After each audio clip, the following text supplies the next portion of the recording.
전능하사 천지를 만드신 하나님 아버지를 내가 믿사오며 그 외아들 우리 주 예수 그리스도를 믿사오니 이는 성령으로 잉태하사 동정녀 마리아에게 나시고 본디오 빌라도에게 고난을 받으사 십자가에 못 박혀 죽으시고 장사한 지 사흘 만에 죽은 자 가운데서 다시 살아나시며 하늘에 오르사 전능하신 하느님 편에 앉아 계시다가 저리로서 산 자와 죽은 자를 심판하러 오시리라. 성령을 믿사오며 거룩한 공예와 성도가 서로 교통하는 것과 죄를 사해주시는 것과 몸이 다시 사는 것과 영원히 사는 것을 믿사옵나이다. 아멘. 찬송가 585장 찬송하시겠습니다. 찬송가 585장입니다. 1절과 3절을 찬송하시겠습니다. 함께 찬송합니다. 내 주는 강한 성이요 방패와 병기 되시니 큰 환난에서 우리를 구하여 내시리로다. 옛 원수 마귀는 이때도 힘을 써 모략과 권세로 무기를 삼으니 천하에 누가 당하랴. 이 땅에 마귀들 끌어 우리를 삼키려 하나. 겁내지 말고 섰거라. 진리로 이기리로다. 친척과 재물과 명예와 생명을 다 빼앗긴데도 진리는 살아서 그 나라 영원하리라. 아멘. 네, 함께 보실 말씀은 신명기 23장입니다. 신명기 23장 19절에서 24장 9절까지 말씀입니다. 네, 함께 말씀을 살펴가도록 하겠습니다. 오늘 본문은 여러 가지 규례에 대해서 말씀을 하고 있습니다. 내용에 따라서 단락을 나눠 살펴보도록 하겠습니다. 먼저 19절에서 20절 말씀을 봉독하겠습니다. 네가 형제에게 꾸어주거든 이자를 받지 말지니 곧 돈의 이자, 식물의 이자, 이자를 낼 만한 모든 것의 이자를 받지 말 것이라. 사옥인에게 내가 꾸어주면 이자를 받아도 되거니와 네 형제에게 꾸어주거든 이자를 받지 말라. 그러면 네 하나님 여호와께서 네가 들어가서 차지할 땅에서 내 손으로 하는 모험사에 복을 내리시리라. 여기에서는 이자 부과와 관련한 규례를 주고 있습니다. 현대 사회에서는 집이나 생업, 사업 등을 위한 은행 대출이 필수적인 부분이 되었기 때문에 이 성경에서 말씀하는 규례 또한 오늘날과 같은 개념으로 이해하기가 쉽습니다. 그러나 고대 이스라엘에서는 현대와 같은 상업 구조, 금융 구조가 아니었기 때문에 본 단락에서 이야기한 채무는 조금 상황이 다르다는 것을 우리는 생각해야 됩니다. 이와 유사한 규례가 출애굽기 22장에 나오는데 이 말씀을 통해서 본문의 채무 상황에 대해서 우리는 이해할 수가 있을 것입니다. 출애굽기 22장 25절에 보면 이렇게 말씀합니다. 네가 만일 너와 함께한 내 백성 중에서 가난한 자에게 돈을 꾸어주면 너는 그에게 채권자 같이 하지 말며 이자를 받지 말 것이며. 이 출애굽기 말씀을 통해 볼 때 돈을 빌리는 것은 생계가 궁핍한 자들이 자신의 빈곤을 해결하기 위해 이루어진 것으로 볼 수가 있습니다. 돈을 빌리지 못한다면 생명을 유지하기 어려운 자들인 것이죠. 사업이나 집의 평수를 늘리기 위해서 대출을 받는 것이 아니라 살기 위해 돈을 빌린 것이니 율법은 그들에게 이자를 받지 말라라고 명하고 있습니다. 본문은 이자를 받지 않아야 되는 이유를 명시하고 있지는 않지만 우린 그 이유를 두 가지 정도 생각해 볼 수가 있습니다. 하나는 그들에게 장기적으로 이자를 받는다면 그들의 어려운 상황을 더 악화시키게 된다는 것입니다. 우리가 이웃의 생명을 증진시켜야 하는 것이 우리들의 의무인데 도리어 그들의 삶을 더 궁핍하게 만들 수 있는 것이 빚과 이자인 것이죠. 그리고 이자를 받지 않아야 되는 또 다른 이유는 하나님께서 부유한 사람에게 물질을 주신 그 은혜를 남용하는 것이 될 수 있기 때문입니다. 하나님께서 모든 사람에게 물질을 공급하십니다. 부유한 사람도 하나님께서 주신 것이며 가난한 사람도 하나님께서 그 사람에게 그만큼의 물질을 주신 것입니다. 근데 만약 부유한 사람이 위기에 처한 이웃에게 이자를 받고 돈이나 음식을 빌려준다면 또 그리고 그것을 통해서 자신의 부를 유지하고 더 증진시키고자 한다면 그것은 하나님께서 베푸신 그 물질을 악용하는 것이 될 수도 있다는 것입니다. 근데 본문에서 주목할 만한 것은 20절에서 그 이에 대한 결과를 말씀하시길 여호와께서 네가 들어갈 땅에서 범사에 복을 내리시리라라고 말씀을 하고 있다는 것입니다. 그 돈을 빌려주는 그 사회적인 행위를 여호와께 복을 받는 종교적 행위와 연결지어 설명하고 있음을 우리는 보게 됩니다. 그러니까 일상적인 행위가 신앙의 행위와 깊은 연관이 된다는 것입니다. 그리스도인은 삶과 신앙이 분리될 수가 없습니다. 그러므로 형제의 생명을 증진시키고 하나님께 주신 물질의 의미를 선용해야 하는 것이며 이것이 성도의 모든 삶의 영역에서 나타나야 된다라고 말씀하고 있는 것입니다. 다만 부부는 타국인에게 구워주는 것은 이자를 받아도 된다라고 허용하고 있습니다.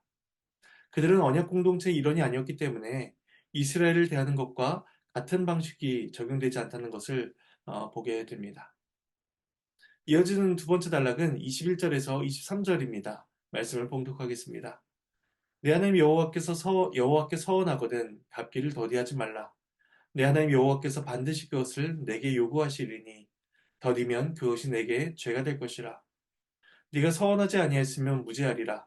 그러나 내 입으로 말한 것은 그대로 실행하도록 유의하라. 무릇 자원한 예물은 내 하나님 여호와께 네가 서원하여 입으로 언약한 대로 행할지니라. 여기서 서원과 관련한 규례가 이어집니다. 이스라엘 백성들은 하나님 앞에서 헌신의 서원을 할 수가 있었습니다. 어떤 의무를 이행하겠다라고 맹세하거나 일정한 재물을 바치겠다라고 맹세하거나 또 어떤 일을 삼가겠다라고 맹세하는 행동들을 하는 것입니다. 이러한 서원은 강제적이거나 필수적이지 않았습니다. 원하면 하는 것이고 원하지 않으면 하지 않아도 되는 것이 이제 서원이었습니다. 근데 서원을 하고도 행하지 않는 것보다 아예 서원을 하지 않는 것이 더 낫다는 것을 우리는 생각하게 됩니다. 근데 만약 그 사람이 무엇을 행하기로 서원을 했다면 그것을 이행해야 할 뿐만 아니라 그것을 빠른 기간 내에 해야 된다라고 말씀합니다. 물론 본문은 서원의 그 시행 기간에 대해서는 가르치지 않습니다. 그러나 사람의 본성상, 특성상 미루고 연기하다 보면 그것을 지키지 못할 수 있기 때문에 가능하면 빠른 시일 내에 시행해야 된다라고 말씀합니다. 이런 서원의 원리는 그 언약에 하나님과 우리 사이에 맺어진 언약에 근간을 두고 있다라고 볼 수가 있습니다. 왜냐하면 하나님께서는 선택하신 백성들에게 말씀을 통해서 약속을 주셨으며 또 그 약속을 친히 성취하셨습니다. 그러니까 하나님께서 맺으신 언약 속에서 그 맹세의 원리, 약속의 원리가 담겨 있다는 것을 우리는 알게 되는 것입니다. 만일 하나님께 서원한 것을 실행하지 않는다면 이러한 언약의 원리에 위배되는 것이다. 우리는 알게 됩니다. 이어진 세 번째 단락은 24절과 25절 말씀입니다. 말씀을 봉독하겠습니다. 내 이웃의 포도원에 들어갈 때에는 마음대로 그 포도를 배불리 먹어도 되느니라. 그러나 그릇에 담지는 말 것이요. 내 이웃의 곡식밭에 들어갈 때에는 네가 손으로 그 이삭을 따도 되느니라. 그러나 내 이웃의 곡식밭에 낫을 대지는 말지니라. 여기서는 이웃의 포도원에 들어가 과실을 먹을 수 있는 규례에 대해서 말씀을 하고 있습니다. 포도원과 곡식밭을 소유한 사람은 경제적으로 여유가 있는 사람입니다. 반면 그곳에 들어가서 따먹는 사람은 고아나 과부와 같이 경제적으로 열악한 사람이거나 지나가던 나그네일 수가 있습니다. 궁핍한 자들은 이웃의 포도원에 들어가 배부를 만큼 먹음으로써 자신의 굶주림을 해결할 수가 있었습니다. 우린 복음서에서 이러한 모습을 볼 수가 있습니다. 예수님과 제 아들이 밀밭 사이를 걸어가실 때에 제 아들이 시장함으로 그 이삭을 잘라 먹었던 것이죠. 그것을 본 바리새인들은 안식일에 노동을 했다라고 시비를 걸지 도둑질한 것이다라고 비판하지 않습니다. 이처럼 굶주린 자가 남의 밭에서 먹는 것은 자연스러운 일이었습니다. 그리고 그 밭의 주인은 그것을 허용함으로써 가난한 자들이 들어와서 배부리 먹게 함으로써 이웃을 향한 사랑과 자비를 실천할 수가 있었습니다. 밭의 주인은 이러한 행위를 통해서 밭과 거기서 나오는 모든 소산물들이 하나님께로부터 왔다라는 사실을 고백할 수 있었던 것입니다. 자신의 힘과 노력, 지혜로 얻은 부가 아니라 하나님께서 그 사람에게 주신 은혜이기 때문에 그 은혜를 다른 사람들에게 동일하게 베풀 수 있었던 것입니다. 하지만 그 밭에 들어가 먹는 사람에게도 제한되는 것이 있었습니다. 과실을 그릇에 담아 가거나 낫으로 곡식을 베지 않아야 된다는 것입니다. 이것은 생존을 위한 섭취를 넘어서서 타인의 노력을 공짜로 빼앗아 자신의 부를 늘리는 행위이기 때문입니다. 이것은 하나님께서 타인의 밭에 들어가도록 하신 그 의도를 왜곡하는 것이었습니다. 작물의 수확은 오직 주인에게만 허락되었던 것이죠. 예수 네 번째 단락은 24장으로 넘어가게 됩니다. 24장 1절에서 4절 말씀을 제가 봉독하도록 하겠습니다. 사람이 아내를 맞이하여 데려온 후에 그에게 수치되는 일이 있음을 발견하고 그를 기뻐하지 아니하면 이혼 증서를 써서 그의 손에 주고 그를 자기 집에서 내보낼 것이요. 그 여자는 그의 집에서 나가서 다른 사람의 아내가 되려니와 그의 둘째 남편도 그를 미워하여 이혼 증서를 써서 그의 손에 주고 그를 자기 집에서 내보냈거나 또는 그를 아내로 맞이한 둘째 남편이 죽었다 하자. 그 여자는 이미 몸을 더럽혔은즉 그를 내보낸 전 남편이 그를 다시 아내로 맞이하지 말지니 이 일은 여호와 앞에 가증한 것이라. 넌 내 하나님 여호와께서 내게 기업으로 주신 땅을 범죄하게 하지 말지니라. 여기서는 이혼과 재혼에 대해서 말씀을 하시는데 재혼에 대해서 좀 더 초점이 맞춰져 있음을 우리는 볼 수가 있습니다. 이렇게 함으로써 이혼당한 여인을 보호해주고 더불어 하나님께서 기업으로 주신 땅을 더럽히지 않도록 말씀을 주고 있는 것입니다. 그래서 이혼 사유와 절차는 굉장히 간략하게 설명되어 있습니다. 아내에게 수치되는 일이 있음을 발견하고 그를 기뻐하지 아니하면 이혼 증서를 써주라라는 것입니다. 수치되는 일은 아마도 타인과의 그 간음하는 행위는 아니었을 것입니다. 왜냐하면 간음의 경우에는 바로 사형에 처해졌지만 여기에서는 사형이 아니라 이혼으로 매듭이 지어지기 때문입니다. 이혼을 원한 남편은 이혼 증서를 써줌으로써 그 여인이 자신과의 혼인 관계가 끝났음을 명시하고 그녀가 새로운 남자를 만나 가정을 꾸릴 수 있도록 해줘야 했습니다. 그러면 이혼당한 여인은 다른 사람의 아내가 될 수가 있었습니다. 그런데 3절은 두 번째 남편이 그녀를 미워하고 또 다시 이혼 증서를 써 주었거나 또는 그 여인의 두 번째 남편이 죽게 된 경우에 대해서 말씀을 하고 있습니다. 이 경우에는 여인은 첫 번째 남자와 재혼할 수 없다라고 가르칩니다. 그 까닭은 여인의 몸이 더럽혀졌기 때문인데 그것은 다른 남자와 동거했다는 점에서 간음과 유사한 행위로 보는 것입니다. 이 규례는 당시 사람들이 행하던 이혼의 관행을 제한하기 위한 것이었습니다. 왜냐하면 이혼이 너무 쉬워지게 되면 남용이 될 수가 있었고 또 간통을 행하는 것이 합법적인 것처럼 행해질 수 있었기 때문입니다. 하나님께서 이 규례를 통해서 이스라엘이 약속의 땅에서 거룩하게 살아갈 수 있도록 이혼과 재혼의 규례를 통해서 가르쳐 주고 계신 것입니다. 이제 5절은 또 다음 규례에 대해서 말씀합니다. 말씀을 봉독하겠습니다. 사람이 새로의 아내를 맞이하였으면 그를 군대로 내보내지 말 것이요. 아직 직무도 그에게 맡기지 말 것이며 그는 1년 동안 한가하게 집에 있으면서 그가 맞이한 아내를 즐겁게 할지니라. 5절은 아내를 맞았을 경우에 1년 동안 군대에 징집되지 않을 것을 말씀하고 있습니다. 이제 막 결혼한 남자는 1년간 병역의 의무에서 해방이 되어 자유로울 수가 있었던 것이죠. 근데 이것은 남성을 위한 법이 아니라 여성을 위한 법이었습니다. 5절 말미에 그가 맞이한 아내를 즐겁게 하라 라고 명하고 있기 때문입니다. 남성은 가정에서 아내를 보호하며 그 아내를 기쁘게 해주어야 합니다. 그리고 이 규례는 남편이 군 복무로 인해 장기간 집을 비우게 되는 것과 또한 남편이 갑작스럽게 사망하게 되어 여인이 과부가 되는 것을 방지해 주는 것이기도 했습니다. 6절 말씀입니다. 사람이 맷돌이나 그 윗짝을 전당 잡지 말지니 이는 그 생명을 전당 잡음이니라. 앞서 23장 19절에서는 이스라엘에게 이자를 받는 것을 금지하였는데 여기에서는 전당물 받는 것과 관련된 규례를 말씀하고 있습니다. 돈을 빌리는 사람은 자신의 담보를 제공함으로써 자신이 빚을 갚겠다라는 의사를 표시해야 했습니다. 그러니까 이자를 받는 것은 금지되었지만 담보물을 받는 것은 금지되지 않았던 것입니다. 그런데 채권자, 돈을 빌려주는 사람은 맷돌이나 맷돌의 윗짝은 전당을 잡지 않아야 했습니다.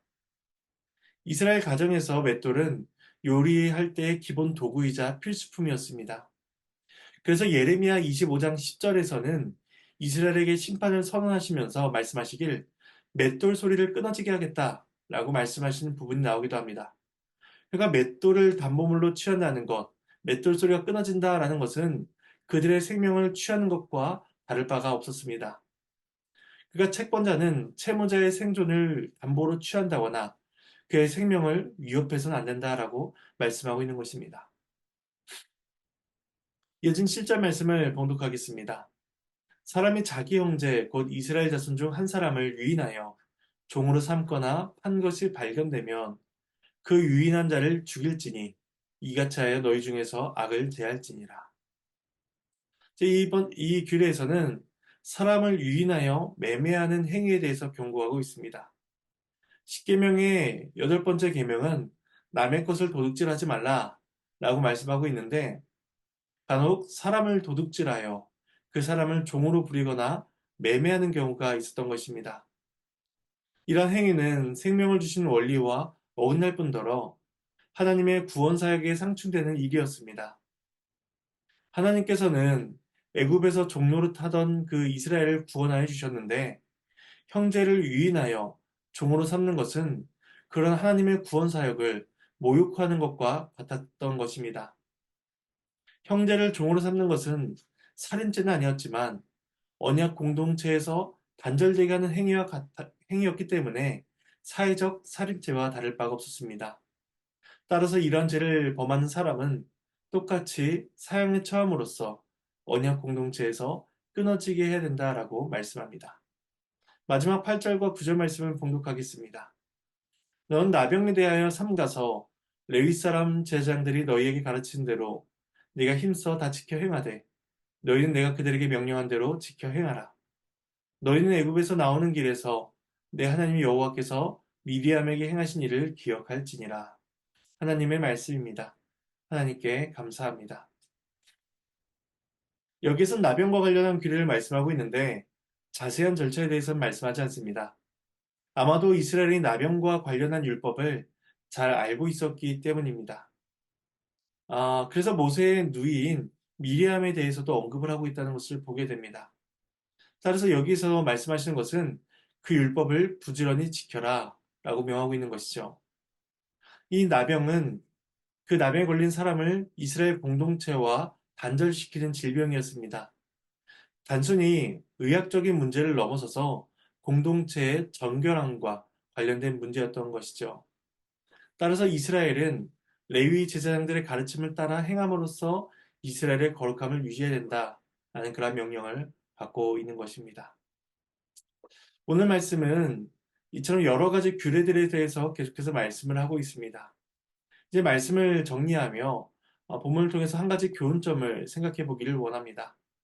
그것은 24장 1절에서 4절 이 단락에서 말씀하고 있는 이혼과 재혼에 관한 규례를 통해서입니다. 하나님께서는 단락에서 재혼할 것을 허락하시지만 첫 번째 남편에게 다시 돌아갈 것을 금지하십니다. 그것은 하나님 보시기에 가증한 것이며 약속의 땅을 더럽히는 행위이기 때문입니다. 그런데 우리는 하나님께서 이 율법을 깨뜨리시면서까지 자기 백성을 사랑하신다라는 것을 보게 됩니다. 이스라엘의 첫 번째 남편은 하나님이셨습니다. 그런데 그들은 그 하나님을 떠나 두 번째 남편인 바알과 우상들, 아세를 찾아갔습니다. 이 신명기 율법에 따르면 그들은 첫 번째 남편인 하나님에게 돌아올 수가 없었습니다.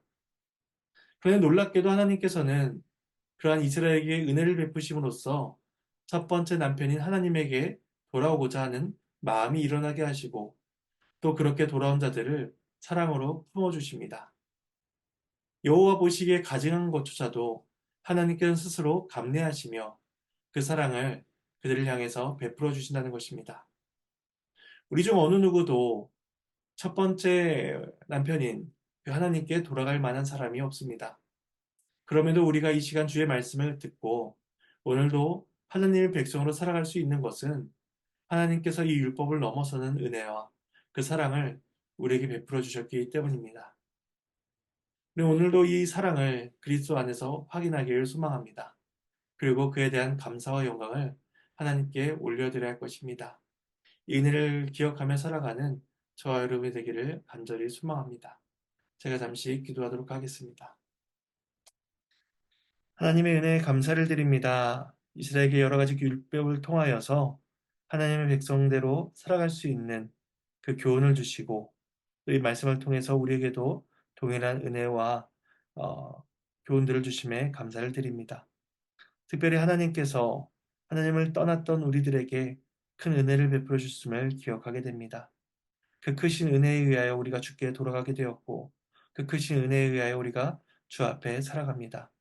오늘 하루도 이 은혜를 기억하며 살아가는 우리 모든 교우들이 될 수 있도록 도와주시옵소서. 감사를 드리며 이 모든 말씀 예수님의 이름으로 기도합니다. 시간 주님께서 가르쳐 주신 기도로 마치도록 하겠습니다. 하늘에 계신 우리 아버지여 이름이 거룩히 여김을 받으시오며 나라가 임하시오며 뜻이 하늘에서 이루어진 것 같이 땅에서도 이루어지리이다. 오늘날 우리에게 일용할 양식을 주시옵고 우리가 우리에게 죄진 자를 사여 준 것 같이 우리 죄를 사해 주시옵고 우리를 시험에 들게 하지 마시옵고 다만 악에서 구하시옵소서. 나라와 권세와 영광이 아버지께 영원히 있사옵나이다. 아멘.